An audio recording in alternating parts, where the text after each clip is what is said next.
우리의 믿음의 고백을 하나님께 고백하겠습니다. 하나님 나를 사랑하신다. 하나님 내 인생의 크고 비밀한 계획 가지고 계신다. 하나님 오늘도 나와 동행하셔서 그 계획 이루어 주신다. 아멘. 그렇게 될 줄로 믿습니다. 아멘. 오늘부터 일주일은 저한테 매우 중요한 주간입니다. 태어나서 처음 주일급 설교 5번 해보는 건 이번 주가 처음이에요. 여러분들도 아마 이 자리에 처음 나오신 분도 계실 텐데요. 오늘 하나님께서 특별히 은혜 주셔서 일주일을 버틸 능력이 있었으면 좋겠다 싶습니다. 꼭 그렇게 되었으면 좋겠습니다. 우리가 쓰는 말들 중에 사이드 이펙트라는 말이 있습니다. 흔히 우리말로 부작용이라고 번역이 되는 말입니다. 일반적으로 우리가 부작용이라고 하면 약을 복용하였을 때 생기는 구토 증세나 두통과 같은 나쁜 증상을 가리키는 단어로 많이 사용을 합니다. 근데 여러분, 부작용 중에는 이렇게 나쁜 부작용만 있는 것이 아니라 좋은 부작용도 있다는 거 아시는지 모르겠습니다. 본래 의도한 것에서 빗나갔는데 원래 그렇게 만든 게 아닌데 전혀 엉뚱한 곳에서 좋은 결과를 가져오는 부작용도 있습니다. 그래서 이런 것을 good side effect라고 부릅니다. 좋은 부작용이라는 뜻입니다. 대표적인 것이 바이엘의 아스피린하고요. 그리고 엘러건의 보톡스가 대표적인 예일 것입니다. 아스피린은 1899년 바이엘의 연구원이었던 펠릭스 호프만에 의해서 개발되었고 출시될 때 본래 목적은 해열 진통 소염제로 개발이 되었습니다. 그것이 20세기 초반에 독감 증세에 매우 효과가 있다고 하여서 공식적인 의약품이 되었습니다. 그런데 놀라운 것은 아스피린이 본래는 해열 진통 소염으로 개발이 되었는데 요즘은 그것보다 더 많이 쓰이는 것이 혈전과 관련돼서 쓰입니다. 이 아스피린이 혈전을 생기는 걸 막고요. 막아주고 결과적으로 혈관이 막히는 것을 예방해서 뇌졸중이라든지 심근경색, 협심증 등을 예방하는 데 효과가 있다고. 본래 그런 목적으로 개발된 것이 아닌데 굿 사이드 이펙트가 생긴 겁니다. 부작용이 생겨가지고 좋은 결과를 가져왔습니다. 최근엔 이 아스피린이 결장암에도 좋고 전립선암에도 좋고 유방암에도 효과가 있다라고 알려지고 있습니다. 의도하지 않았는데 훨씬 좋은 결과가 왔습니다. 또 주름 제거 개선제, 제 아내가 자꾸 저한테 맞으라고 하는 게 있습니다. 이 보톡스가 그런데요. 이 자리에도 대상자들 많으세요. 네, 어쨌든 이 보톡스가 본래는 주름 개선제로 개발된 게 아니라 사시 또는 눈꺼풀 떨림 증세를 완화해주는 약품으로 개발됐다는 거 아십니까? 근데 보톡스가 주름 개선제로 사용된 것은 1987년에 캐나다의 한 안과 의사가 사시 떨림을 예방하기 위해서 이 눈가에다가 이 보톡스를 주입을 해놨는데 사시 떨림에 효과가 있는 것이 아니라 주름살이 펴지는 효과가 있다는 게 알려지면서부터 주름 제거 개선제로 사용되기 시작했습니다. 또 최근에 이 보톡스는 놀랍게도 편두통에도 효과가 있고요. 요실금에도 효과가 있고 전립선 비대증에도 효과가 있고 겨드랑이 다한증 증상에도 효과가 있다고 밝혀졌습니다. 그런 목적으로 개발된 게 아닌데 좋은 쪽이 더 많이 생겨버렸습니다. 이런 걸 굿 사이드 이펙트라고 부릅니다.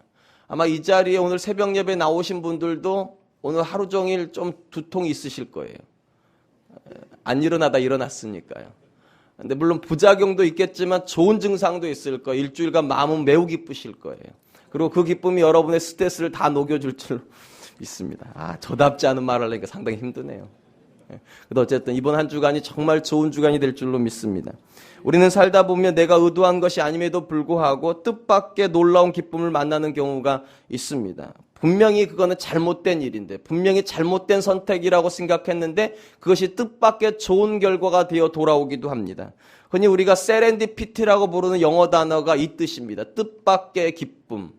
전혀 예상하지 못하고 그 장소 갔는데 전혀 기대하지 못하고 그런 일을 경험했는데 그곳에 뜻밖의 기쁨이 있다. 그래서 영화로도 나왔죠. 세렌디피티라고 해서 여기서 영어 하나 외워가세요. 그게 뜻밖의 기쁨이라는 뜻입니다. 성경의 믿음의 사람들에게 일어나는 대부분의 일들은 놀랍게도 이런 관점에서 보면 다 세렌디피티입니다. 그들이 계획한 일이 아니라 사실은 그들은 절망했던 일에서 언제나 기쁨을 만납니다. 절망의 끝에서 언제나 기쁨을 만나요. 요셉이 그렇죠.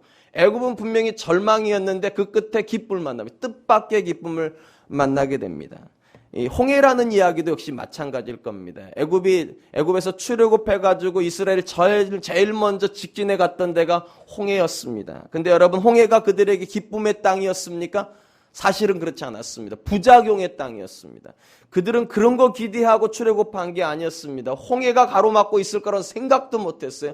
뒤에서 애굽의 군대가 쫓아올 거라고는 기대도 안 했어요. 근데 그런 두 일이 딱 만나버렸습니다. 앞으로도 못 가고 뒤로도 못 가는 절망의 땅입니다. 이때 이 난감한 현장 앞에서 이스라엘이 이렇게 모세에게 이야기합니다. 출애굽기 14장 11절.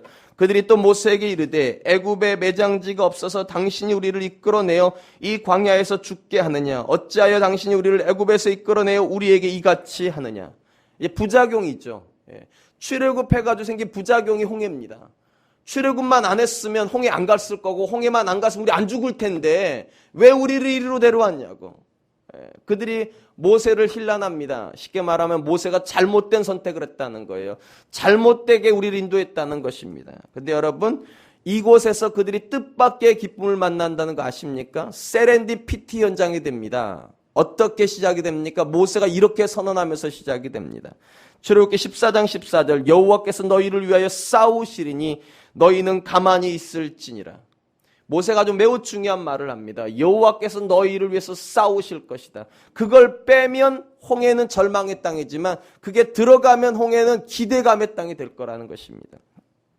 분명히 하나님의 개입이 있기 이전까지 이스라엘에게 홍해는 분노의 땅이고 절망의 땅이었습니다. 그런데 그 절망과 분노의 현장에 하나님이 개입하시면서 홍해는 찬송의 땅이 됩니다.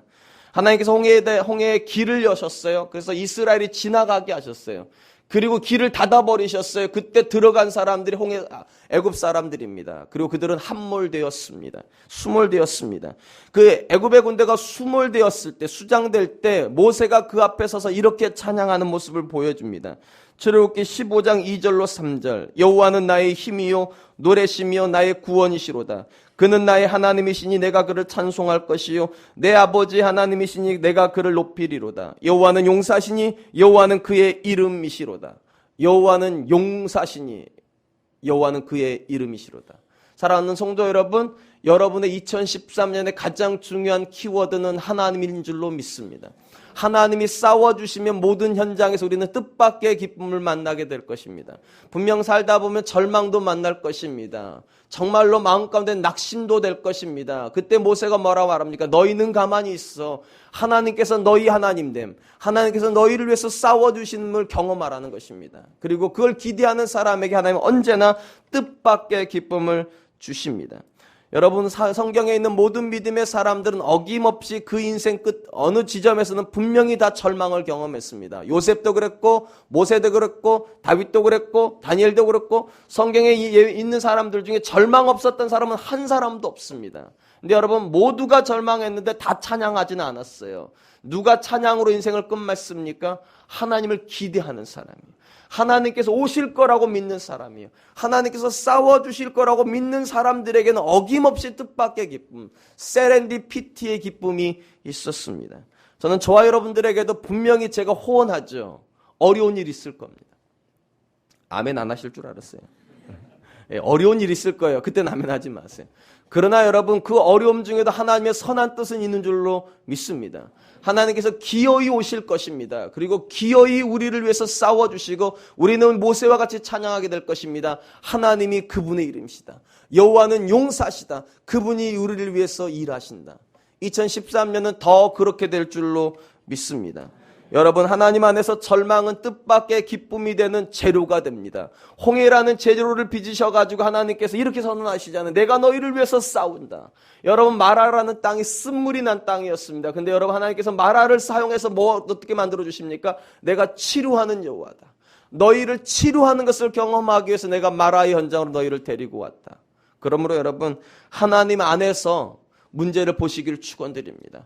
하나님 안에서 여러분의 인생을 보기를 축원드립니다. 하나님 안에서 우리 교회를 보고 하나님 안에서 우리 가정을 볼 수 있는 사람에게는 세렌디피티의 기쁨이 있을 줄로 믿습니다. 그리고 여러분, 궁극적으로 이 모든 일이 가능한 이유는 딱 하나입니다. 하나님께서 그분의 백성에게 하늘을 열어주시기 때문입니다. 오늘 본문이 사실은 구약 역사에서요, 공식적으로 하나님께서 하늘을 열어주신 사건입니다. 저주하기 위해서가 아니라 축복하기 위해서요. 여러분, 우리가 잘 알고 있는 대로 이 야곱이라고 하는 사람이 이 본문의 주인공이죠. 야곱이 어떤 인물인지는 제가 설명하지 않아도 여러분 잘 아실 것입니다. 이삭이 낳았던 쌍둥이 아들 중에 두 번째 아들입니다. 근데 참 놀라운 것은 이 야곱은 형이 전혀 관심을 갖지 않는 한 가지에 매우 관심을 갖습니다. 그게 장자권입니다. 우리 성경에 이게 장자권이라고 번역이 돼가지고 무슨 권세처럼 생각되지만 사실은 야곱이 관심 가졌던 그 권세가 아닙니다. 본질적으로 말하면 하나님입니다. 하나님에게 관심이 있었던 사람이에요. 하나님의 복이거든요, 장자권이. 그러니까 복을 원한 게 아니, 엄밀히 말하면 하나님을 원했어요. 근데 놀라운 건 에서는 그 하나님을 원하지 않습니다. 여러분, 어쨌든 간에 야곱이 그 장자권에 집착하면서 그에게 사이드 이펙트가 생겨버려서 부작용이 생겼어요. 분명히 장자권을 얻었어요. 어떤 일이 벌어집니까? 쫓겨나는 일이 벌어집니다. 하란으로 쫓겨나게 돼요. 왜냐하면 에서가 이 야곱을 죽이려고 합니다. 자기 장자권을 뺏어갔으니까. 부작용이 일어났어요. 그리고 아버지와 어머니 입장에서는 이 에서가 야곱을 죽이는 걸 볼 수가 없으니까 그를 피신시킵니다. 그 피신시키는 내용이 창세기 27장 45절입니다.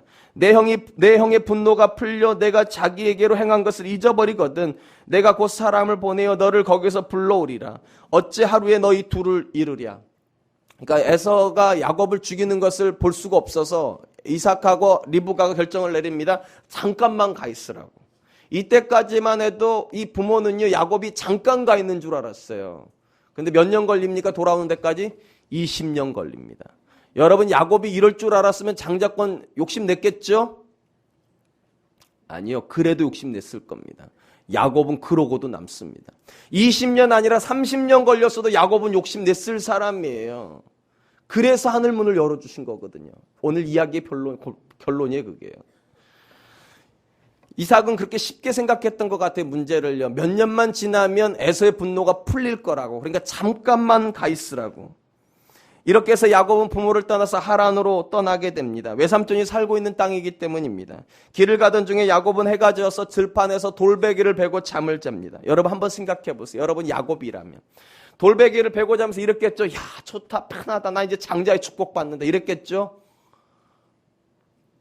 새벽이라 생각이 없으시네요. 여러분, 이 이스라엘 땅의 새벽이 얼마나 추운지 아시죠? 밤이요. 광야잖아요. 어마어마하게 추운 땅이에요. 그리고 거기는 들짐승의 위협이 있어요. 얼마나 무섭겠습니까? 얼마나 두렵겠습니까? 그럼 누우면서 이렇게 생각했을 거예요. 내가 이런 거 하려고 내가 이런 거 아닌데. 내가 이렇게 되려고 장자권 욕심낸 거 아닌데. 전혀 자기가 생각했던 인생이 아니에요, 이거는요. 장자는요, 집에서 떡하니 앉아있고 이런 거 아니에요. 색동옷 입고 말이죠, 이제. 아버지가 에서에게 해줬던 모든 걸 이제 야곱에게 해주는 그런 기대를 했는데 쫓겨나는 신세가 돼버렸어요. 자기 앞날이 어떻게 될지를 모르는 정말로 아무것도 안 보이는 시계제로의 상태에 지금 야곱이 놓여 있습니다. 마음가운데 분명히 이런 생각이 들었을 거예요. 이건 내가 원하는 게 아니었는데. 이런 거 원한 거 아니었는데. 그는 절망했을지도 모르겠습니다. 현실이 너무 답답합니다. 너무 비참했을 것입니다. 근데 놀라운 것은 여기서 그가 뜻밖의 기쁨을 만난다는 것입니다. 뜻밖의 기쁨을요. 어쩌면 하나님께서 야곱에게 이 뜻밖의 기쁨을 주시려고 그를 광야로 내모셨는지도 모르겠습니다. 거기서 그는 하늘이 열리는 환상을 보게 됩니다. 구약 이스라엘 사람들 중에 최초의 사람입니다. 하늘이 열리고 천사가 오르락내리락 한 것을 본 최초의 사람입니다. 땅에서 사다리가 하늘로 올라갑니다. 쉽게 말하면 야곱에게서 사다리 하늘로 올라갔습니다. 그리고 거기서 천사들이 오르락내리락 합니다. 여러분 이게 뭐 하는 겁니까? 야곱이 하는 기도를 하나님께 가지고 올라가는 겁니다. 그리고 그 기도가 상달되면 능력이 내려오는 겁니다. 그러니까 야곱에게 이렇게 말씀하시는 거예요. 네가 어디에 있든지 네가 기도하면 네 기도는 올라간다는 거예요. 그리고 그 기도가 반드시 응답돼서 내려올 거라는 거예요. 오르락내리락 할 겁니다. 여러분 이 환상이 얼마나 대단한 환상이냐면 나중에 훗날 예수님께 이 환상을 인용하시거든요. 그 부분 조금 이따 얘기할 겁니다. 여러분 이 환상 중에서 하나님께서 하늘 끝에서 사다리에게 닿은 끝에서 야곱에게 이렇게 말씀하십니다. 우리 같이 한번 읽어보겠습니다. 13절로 15절입니다. 13절로 15절 우리 같이 한번 읽어보겠습니다. 읽습니다. 시작. 나는 여호와니 너의 조부 아브라함의 하나님이요 이삭의 하나님이라. 내가 누워있는 땅을 내가 너와 내 자손에게 주리니 내 자손이 이 땅의 티끌같이 되어 내가 서쪽과 동쪽과 북쪽과 남쪽으로 퍼질지며 땅의 모든 족속이 너와 내 자손으로 말미암아 복을 받으리라. 내가 너와 함께 있어 내가 어디로 가든지 너를 지키며 너를 이끌어 이 땅으로 돌아오게 할지라. 내가 내게 허락한 것을 다 이루기까지 너를 떠나지 아니하리라 하신지라. 여러분, 하나님께서 야곱에게 주신 복을 아주 한마디로 요약하면 이런 겁니다. 아브라함의 하나님인 것처럼 이삭의 하나님인 것처럼 내가 너희 하나님 되어주겠다는 겁니다. 그 정도가 아니에요. 네가 어디 가든지 내가 너를 떠나지 않겠다고. 내가 너에게 하늘문을 열어놓겠다고. 사랑하는 성도 여러분, 야곱의 강구가 하나님께 상달된다면 야곱이 어디에 있느냐는 중요하지 않아요. 그가 들판에 있어도 중요하지 않아요. 그거는요. 그가 종과 같은 생활에도 중요하지 않아요. 왜냐? 하늘이 열려 있으니까. 하늘이 열려 있지 않는데 궁전에 사는 거, 그 문제가 심각해요. 하늘이 열려 있지 않는데 행복한 거 문제가 심각해요. 하늘이 열려 있지 않는데 성공한 거 문제가 심각해요. 왜냐하면 그러면 그럴수록 하나님으로부터 멀어질 거니까. 그건 절대로 복이 아니니까. 그러므로 여러분, 하나님께서 야곱에게 주신 이 환상은 야곱의 인생을 완전히 바꿔놓는 환상입니다. 왜냐하면 그는 이 환상 때문에 20년을 버틸 수 있는 거예요.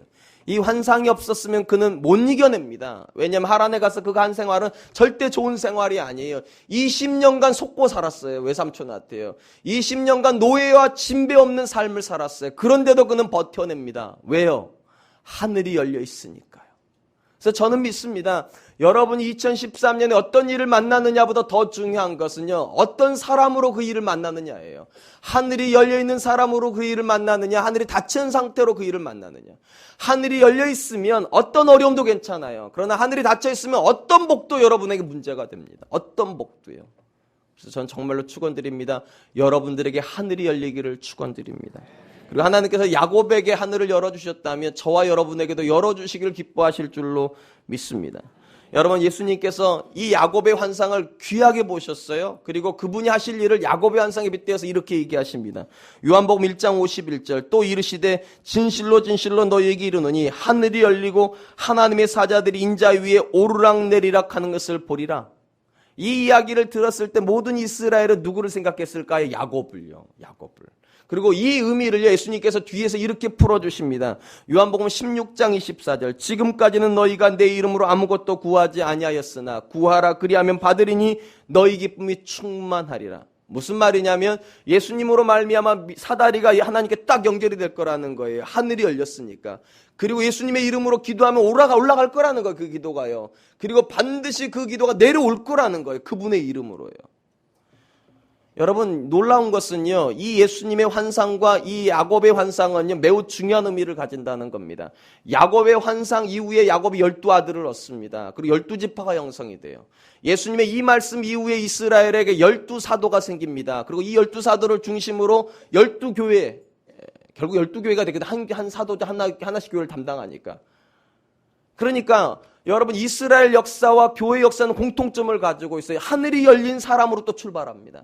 하늘이 닫힌 사람으로 출발하는 것이 아니라 하늘이 열렸던 사람으로부터 구약의 역사가, 신약의 역사가 시작이 됩니다.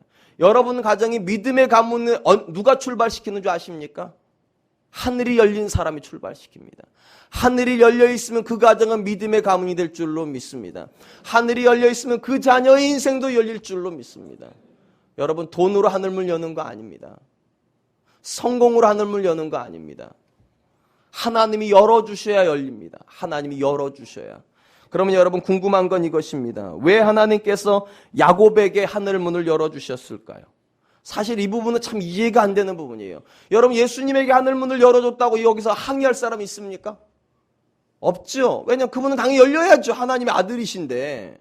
예수님의 하늘문 열리면 아무도 항의 안 해요. 근데 저는 솔직히 그래요. 야곱에게 열어줬다니까 좀 이상해요. 야곱은 거짓말쟁이잖아요. 아니에요? 인간적으로 관점에 따져보면 주는 것이 받는 것보다 복이 있다고 하는데 이 사람은 받으려고 한 사람 아니에요. 주지 않고요. 야곱에게 하늘문을 열어줬다고 하니까 저는 조금 좀 이해가 안 돼요. 아니, 아브라함에게 열어주지. 그럼 우리가 별로 마음이 안 불편할 텐데. 안 그렇습니까? 아브라함에게 12아들 주시면 되잖아요. 뭐 하나님이 능력이 모자라서 아브라함에게 하나밖에 안 주신 거 아니잖아요. 설마 그렇게 생각하시는 거예요?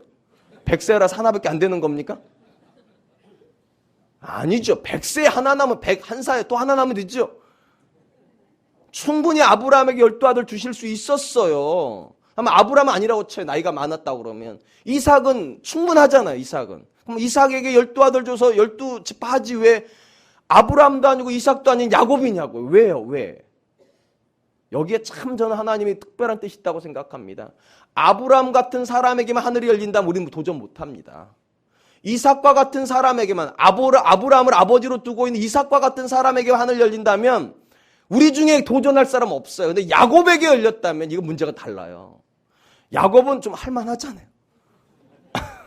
아니에요? 속이는데 맨날 거짓말하고 다니는데 욕심내는데 우리 이 모습 아니냐고요. 욕심내고 뭔가 얻고 싶어하고 우리의 모습 아니냐고요. 근데 하나님께 참 기가 막히세요. 아브라함에게 열어놨다면 우리는 이렇게 모일 수 없어요. 절대로 모이면 안 돼요. 이거는요. 이삭에게 열어줬다면 우리는 또 이렇게 특별 새벽 예배하면 안 돼요. 근데 야곱에게 열어줬으니까 모여야 되는 거예요. 야곱과 같은 사람에게도 하나님이 열어주시는구나. 그럼 내게도 열어주시겠네. 나는 야곱보다 좀 나은데 형 안 등쳐먹는데 아버지 안 속이는데 그죠? 하나님 소망을 주셔요. 참 감사하신 분이세요, 우리 하나님. 그러나 여러분, 그렇게 쉬운 문제가 아니에요.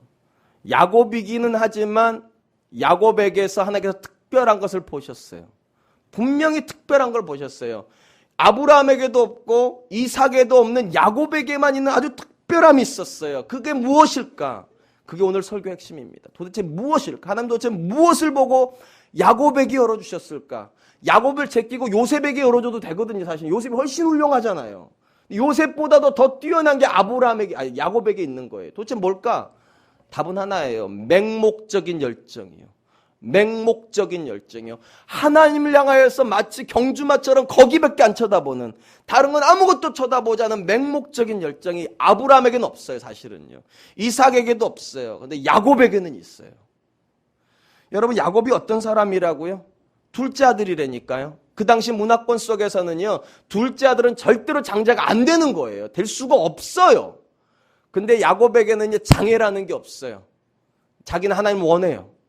하나님을 원해요, 정말로요. 근데 놀랍게도 에서가 원하지 않아요. 참 이것도 기가 막힌 조화예요. 에서는 원하지 않아요. 야곱은 너무너무 원해요. 너무너무. 어느 정도로 원합니까? 형을 속일 만큼이요. 아버지를 속일 만큼이요. 여러분, 속였다는 게 잘했다는 얘기가 아니에요. 속임의 동기가 중요하다는 거예요. 왜 그랬냐는 거예요. 왜 도대체. 왜 그렇게 돌맞을 짓을 하냐고요. 왜 그렇게. 왜 이렇게 부모의 마음에 정을 박는 것처럼 그런 일을 하냐고요. 야곱은 그 정도로 원했다니까요. 하나님을요. 여러분, 야곱하고 에서는 참 다른 사람입니다. 에서는요, 하나님에게 일절 관심이 없었어요. 가장 대표적인 이야기가 이런 얘기죠. 여러분, 성경에 보니까 에서에 대해서 어떤 단어가 씁니까? 그는 익숙한 사냥꾼이라, 이런 단어가 쓰여집니다. 그는 익숙한 사냥꾼이다. 우린 그냥 지나가는 단어지만 이건 매우 중요한 단어예요. 여러분, 이삭의 집안, 그러니까 에서와 야곱의 아버지가 이삭이니까 이삭의 집안이 뭐 하는 집안입니까? 목축업을 하는 집안입니다. 여러분, 목축업에게는요, 고기가 필요 없어요. 쉽게 말하자면 사냥이 필요 없는 거예요. 고기만 다 집에서 먹을 수 있어요. 근데 이 에서가 사냥하러 돌아다녀요. 뭐 한다는 겁니까? 집에 안 있겠다는 거예요. 여러분, 유대 문화는 이제 집에서 가정교육을 통해서 신앙교육합니다. 근데 집에 없으면 신앙교육이 될까요? 안 될까요? 안 되죠. 당연히 안 될 수밖에 없어요. 안 되니까 어떤 일이 벌어집니까? 에서는 들판을 쫓아다니다가 조금 이따 나오겠지만 이방 여자랑 결혼합니다. 이방 여자랑요. 이스라엘의 장자의 명분을 받아야 될 사람이 이방 여자랑 결혼해버려요. 그러니까 여러분, 에서가 사냥꾼이 된 거는 그냥 지나가는 얘기가 아니에요. 그는 아브라함에게서 이삭에로 넘어가는 그 신앙에 관심이 없는 사람이에요. 그는 유흥에 관심이 많은 사람이에요. 들판으로 쫓아다니면서 화살 쏘고요. 여러분, 지금도 사냥은요, 가난한 사람이 하지 않아요. 부자들이 해요. 먹고 살만하니까. 근데 여러분, 야곱은 어떻게 합니까? 집안에서 어머니 품에 있습니다. 여러분, 신앙교육은 아버지가 시킵니까? 어머니가 시킵니까? 유대 문화에서? 어머니가 합니다. 제가 지금 말씀드렸잖아요. 아버지로부터 신앙이 내려가지 않아요. 어머니로부터 내려가요. 그래서 목의 혈통이에요. 이스라엘은. 그래서 어머니가 유대인이어야 유대인이에요. 야곱은 그 어머니로부터 신앙을 받습니다. 바로 이런 것 때문에 하나님께서 에서는 미워하시고 야곱은 사랑하십니다. 성경에 이렇게 기록이 되어 있어요. 로마서 9장 13절 기록된 바 내가 야곱은 사랑하고 에서는 미워하였다 하심과 같으니라. 인간적으로 생각하면 에서가 더 근사한 사람입니다. 남성스럽거든요. 그 당시 문화가 남성 문화권이니까 남성스러웠던 에서가 여성스러웠던 야곱보다는 매력이 있어요. 근데 하나님 관점은 전혀 달라요. 전혀 달라요. 능력도 떨어지고 여성스러운 야곱이 하나님께는 훨씬 귀해요. 왜냐하면 이 중심이 살아있으니까. 이 중심이. 제가 어제도 말씀드렸잖아요. 뭐를 하느냐는 중요하지 않다고요. 어떤 능력이 있느냐는 중요하지 않다고. 왜냐하면 그건 다 하나님이 하실 수 있는 거니까. 다 해줄 수 있다니까요. 근데 이 중심은 못 바꾼다니까. 이 중심은요. 이 중심이 내가 하나님께 드리는 거예요. 근데 야곱은 그 중심이 살아있어요. 분명히 그는 거짓말한 건 맞아요. 아버지를 속인 것도 맞아요. 그런데 여러분 그 모든 동기가 다 하나님이에요. 하나님. 하나님 때문에 그렇게 했어요. 하나님 때문에. 그게 잘했다는 말이 아니에요. 그것 때문에 하나님께서 훗날 야곱이 이제 바다나라 하란으로 가가지고 10번이나 속임을 당해요. 자기가 아버지를, 형을 한 3번 정도 속였거든요. 자기는 그거에 3배 이상 속임을 당해요. 그러니까 잘못됐다는 걸 가르쳐 주시는 거예요. 그리고 이후로는 속이지 않아요. 그러나 하나님께서 그 안에 있는 열정은 보셨어요. 열정을 보셨어요. 여러분 왜 신약 시대에 사울을 하나님께서 바울로 바꿔 쓰십니까? 그 열정 때문이에요. 그는요 하나님 때문에 교회를 핍박한 거지 자기가 유익하려고 핍박한 게 아니 몰라서 핍박한 거예요. 몰라서. 이 열정 때문에요. 하나님께서 방향을 바꿔주시죠. 열정은 그대로 놔두고요. 방향만 바꿔주세요. 야곱도 똑같아요. 열정은 그대로 놔두시고 방향만 바꿔주세요. 그러므로 여러분 죄송한 말이지만 야곱은 우리가 그렇게 만만하게 볼 인물이 아니에요. 그는 올인하는 사람이에요. 하나님께 올인해버려요. 하나님으로부터 오는 것에 목숨을 걸어버려요. 아니 하나님 자체에다 목숨을 걸어버려요. 제가 아까도 말씀드렸듯이 에서는 40의 나이에 이방 여자 2명이랑 결혼했습니다. 그리고 이것이 리브가에게 심한 고통을 줬습니다. 어머니에게요. 그래서 이렇게 얘기한 장면이 나와요. 창세기 27장 46절에 리브가가 이삭에게 이르되 내가 햇사람의 딸로 말미암아 내 삶이 싫어졌거늘. 그러니까 큰아들의 며느리를 얘기하는 겁니다. 내 삶이 싫어졌거늘 만일 이 땅의 딸들 곧 그들과 같이 햇사람의 딸들 중에서 아내를 맞이하며 내 삶이 내게 무슨 재미가 있으리까? 이 리브가가 아들 둘 낳았는데 큰아들은 이미 이방 여자 품에 가버렸다는 거예요. 리브가가 너무너무 괴롭다는 거예요. 근데 자기 아들, 둘째 아들인 이 야곱조차도 이방 여자한테 가버리면 자기가 무슨 의미가 있겠냐는 거예요. 하나님 앞에 가가지고 뭐라고 얘기하겠냐는 거예요, 자기가. 그래서 결국 결혼 안 시키는 거예요, 리브가가요. 끝까지요. 질문 하나 드릴게요. 야곱하고 에서가 쌍둥이니까 외모는 비슷하겠죠? 그렇게 생각하세요. 비슷해요. 외모는. 물론 한 사람은 털이 더 나긴 했지만 어쨌든 외모 골격은 비슷해요. 뭐 에서가 인기 있는 거 보니까 야곱도 뭐 인기 없을 얼굴은 아니겠죠? 그러면 자 에서는 40에 결혼했습니다. 자기 마음대로예요. 그러면 야곱은 몇 살에 결혼했을까요? 몇 살에 결혼했을까요? 우리는 그런 데 별로 관심이 없죠. 역으로 추적해오면 야곱은 84살에 84살에 결혼합니다. 84살에요. 이 자리에 84살에 결혼하신 분들 계시죠? 첫 결혼입니다. 여러분 중요한 건 이거예요. 왜 84살까지 야곱은 결혼을 못하냐는 거예요. 아니 왜 안 하냐는 거예요. 그게 정말로 중요해요. 그는 경건한 아내를 맞이하고 싶었습니다. 왜냐하면 하나님의 대를 이어야 되니까. 경건한 가정을 이루고 싶었으니까. 여러분 야곱에게서 하나님 보신 게 그거예요. 하나님의 복이 오는 통로를 만들고 싶어하는 그 열정이에요. 하나님이 계실 수 있는 가정을 만들고 싶은 그 열정이에요. 물론 그는 속이는 사람인 것도 맞아요. 비열해 보이기도 해요. 그러나 하나님은 그 중심을 보세요. 하나님 때문에 그렇게 하는 거. 그의 형은 40에 이미 가정을 이루어버렸다니까 여자도 2명이나 끼고 살아요. 근데 84살까지 그 2배 이상을 야곱은 복수공방해요. 딱 하나 이유 때문에. 하나님이 주시는 아내를 만나려고요. 하나님이 주시는 아내를 만나려고. 저는 개인적으로 하나님께서 야곱에게 하늘을 열어주시는 건 2가지 의미라고 생각해요. 첫 번째 아까 말씀드렸잖아요. 누구나에게도 열릴 수 있다는 걸 보여주시려고. 누구나에게도. 아브라함이 아니라 이삭이 아니라 야곱에게 열어주심으로 누구나에게 열어주신다. 두 번째. 그러나 누구나에게 열어주지만 아무나에게 열어주지는 않는다. 열정이 있어야 돼요. 그분을 향한 열정이에요. 하나님이 나에게 복 주시지 않으면 저 하나님 놓지 않아. 이거 야곱이 한 말이죠. 환도뼈가 부러질 때까지 하나님을 놓지 않아요. 똑같아요, 야곱은요. 과거나 야복강에 갈 때는 똑같은 사람으로 가요. 하나님이 복 주시지 않으면 절대로 놓지 않습니다, 하나님. 제 인생에 하나님 말고 뭐가 있겠습니까? 그 태도가 야곱의 태도예요. 그러니까 하늘이 열리는 거예요. 사랑하는 성도 여러분, 저는 저와 여러분들에게도 이 야곱의 열정이 있었으면 좋겠습니다. 그리고 여러분, 신약 성경에도 하나님께서 이 야곱의 열정을 우리에게 구하시는 거 아십니까? 이렇게 말씀하시는 예수님께서 마태복음 7장 7절로 8절, 구하라 그리하면 너희에게 주실 것이요, 찾으라 그리하면 찾아낼 것이요, 문을 두드리라 그러면 너희에게 열릴 것이니 구하는 이마다 받을 것이요, 찾는 이에게 열릴 것이요, 두드리는 이에게 열릴 것이니라. 여기에 구하라, 찾으라, 두드리라, 여러분 이 세 단어는 다 시제가 뭔지 아세요? 현재형이에요. 여러분, 유대인들에게 현재형은요, 항상 해야 된다는 거예요. 항상 반복적으로 거듭해서 하는 거예요. 항상 구해야 되고요, 항상 두드리고 있어야 되고, 항상 찾고 있어야 돼요. 쉽게 말해 야곱처럼요. 그분만이 내 인생의 목적인 것처럼, 그분만이 내 인생의 전부인 것처럼 그분을 향해서 찾고 두드리고 구하는 사람에게만 열어주신답니다. 이제 말씀을 맺겠습니다. 야곱은 그의 생애에 하란 생활이 20년이 될 거라고는 생각도 못했습니다. 그리고 그 20년이 될 건지도 모르고 800km를 걸어갑니다. 800km를요. 이거 다 하나님 때문에 걸어간 거예요, 쉽게 말하면요. 그냥 자기 집에서 둘째 아들로 살아도 아무 문제 없어요. 왜냐면 야곱 엄청 부자거든요. 여러분, 야곱은 엄청 부자였기 때문에 그중에 3분의 1만 받아도 살만했을 거예요. 그렇게 생각 안 하세요? 살만했을 거예요. 근데 야곱은 그런 삶에 만족하는 게 아니에요. 딱 하나의 삶을 원했어요. 하나님이요. 하나님이요. 그게 야곱의 삶을 움직이는 동력입니다.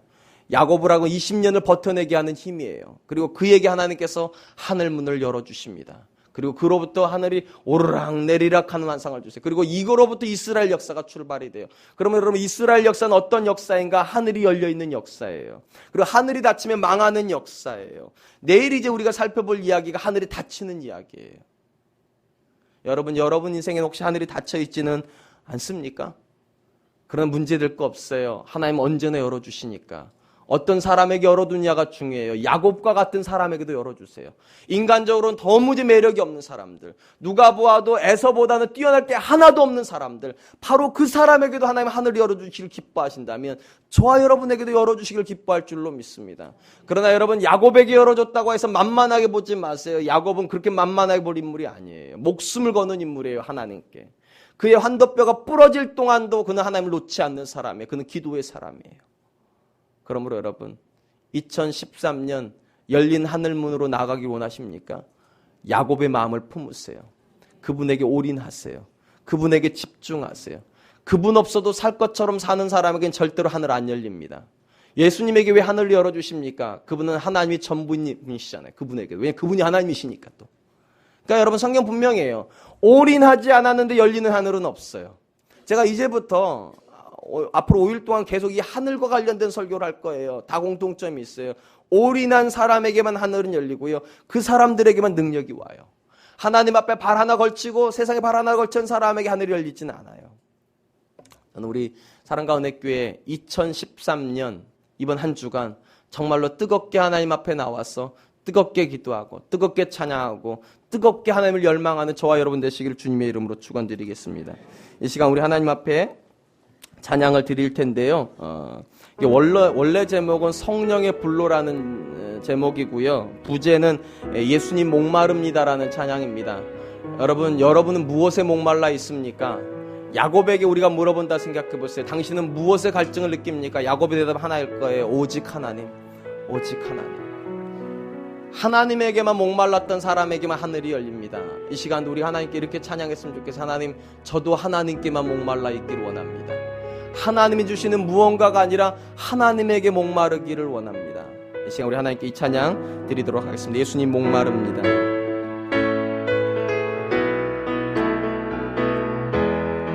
예수님 목마릅니다. 오시어 기름 부으소서. 오시어 기름